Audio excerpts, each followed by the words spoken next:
Washington, and basically you just wanted to reiterate support for the pipeline. I'm wondering why you had to have the meeting, because isn't there wide public support? Is there some concern about opposition to the pipeline deepening? Yeah, well, the public support today shows that 69% of the American people support building the Keystone Pipeline. As Canadian Prime Minister Harper often says, this should be a no-brainer. Unfortunately, the administration has pulled back now and has gone now through its fourth environmental review, which came out once again showing there was no significant impact as a result of building the pipeline. So part of our rounds on Capitol Hill, it's a little bit of a fail-safe mechanism where we're working hard to make sure the politicians understand if the president doesn't do the right thing, then we'll move to legislate it. There was a vote in the Senate just a few weeks ago.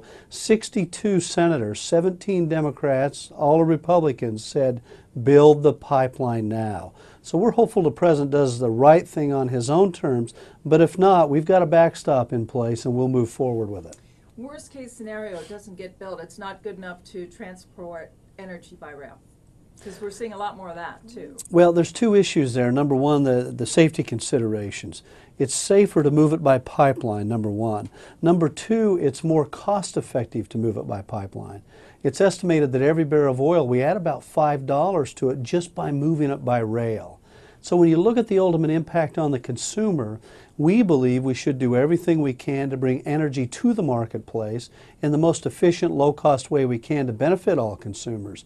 And unfortunately, rail adds additional cost to it, and there's really no reason why we shouldn't build the pipeline or we can't build the pipeline, so we think we ought to go forward with it. At this point, you're not anticipating having to use your fail-stop plan, then?